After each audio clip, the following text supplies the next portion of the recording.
No vídeo anterior, eu falei sobre uma forma de educação mais holística e terminei contando a história do elefante no escuro.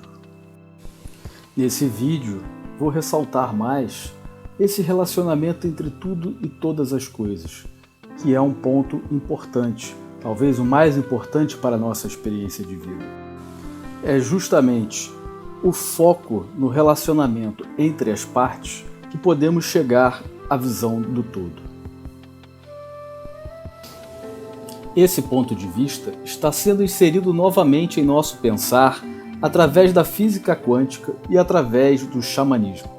Vamos conversar mais especificamente sobre o xamanismo mais tarde, mas desde já me refiro a usar esta expressão a todas as práticas de cura que têm por base um pensamento sistêmico, holístico.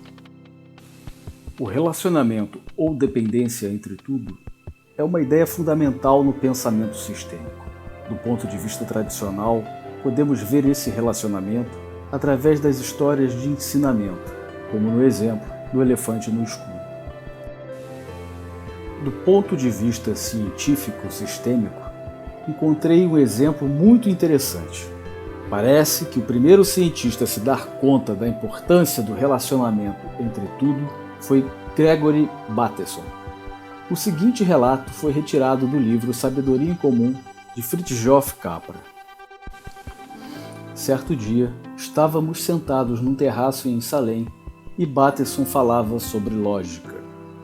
A lógica é um instrumento muito elegante, disse ele, e fizemos bom uso dele nesses últimos 2000 anos.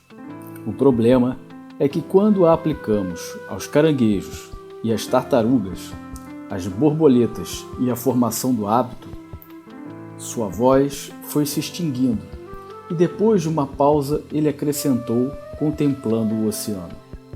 Bem, para todas essas coisas lindas, e olhou diretamente para mim, a lógica simplesmente não serve. Como assim? Perguntei. Não serve, prosseguiu ele animado. Porque não é a lógica que torna coeso todo o tecido das coisas vivas. Perceba, quando criamos encadeamentos casuais circulares, como sempre acontece no mundo vivo, o uso da lógica faz deparar com paradoxos. Veja o caso do termostato, um dispositivo sensorial simples, não? Olhou para mim, querendo saber se eu estava acompanhando. E vendo que sim, prosseguiu. Se está ligado, está desligado. E se está desligado, está ligado. Se sim, então não. Se não, então sim. Ficou quieto então para que eu ponderasse sobre o que dissera. Sua última frase me lembrava dos paradoxos clássicos da lógica aristotélica. E isto era evidentemente o que pretendia. Arrisquei, portanto, um salto. Você quer dizer que os termostatos mentem? Os olhos de Bateson reluziram. Sim, não, sim, não, sim, não. Veja que o equivalente cibernético da lógica é a oscilação. E calou-se de novo. Nesse instante, percebi algo subitamente e estabeleci uma conexão com algo que despertara meu interesse há muito tempo. Fiquei bastante excitado e disse com um sorriso provocador. Heráclito sabia disso. Heráclito sabia disso, repetiu Bateson, respondendo ao meu sorriso com o seu. E também Lao Tse, prossegui. Certamente, e também aquelas árvores ali. A lógica não serve para elas. O que elas usam então? Metáforas. Metáforas? Sim, metáforas. É assim que se sustenta todo esse tecido de interligações mentais. A metáfora está no âmago do ser vivo. Eu diria que não apenas Heráclito e Lao Tse, mas todos os grandes mestres sabiam disso, pois eles ensinaram através de metáforas. E podemos ver claramente que todas as culturas antigas que tinham como base o pensamento holístico elaboraram suas metáforas para expressar sua relação com o mundo, com o universo. A vida e todos os elementos que a compõem eram tratados como sendo vivos, dotados de consciência, às vezes com forças e poderes que ultrapassavam a compreensão humana, mas todos se relacionavam.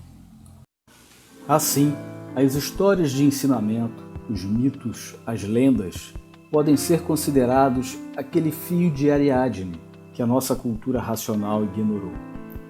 Como as relações são a essência do mundo vivo, Bateson sustentava que seria melhor usarmos uma linguagem de relações para descrevê-lo.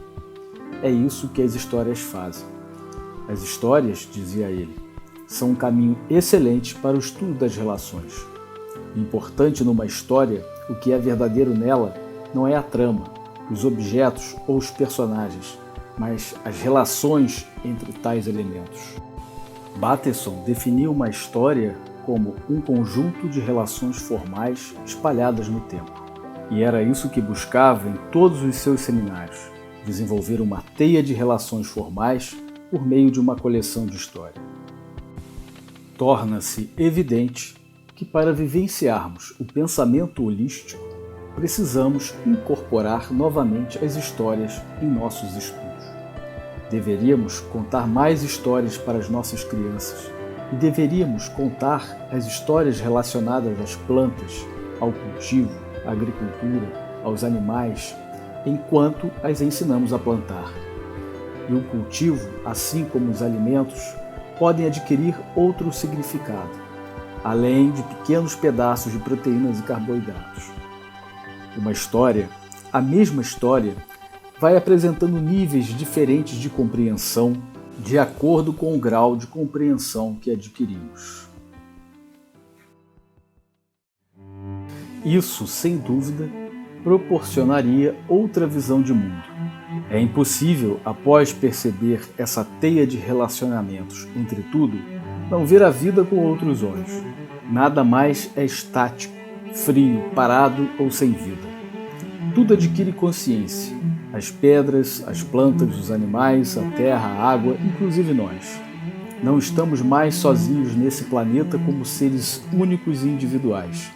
Fazemos parte de uma imensa teia, de uma consciência muito maior que se expressa em todas as coisas. E precisamos aprender a contar a nossa própria história para conseguirmos enxergar um encadeamento casual de fatos em nossas vidas.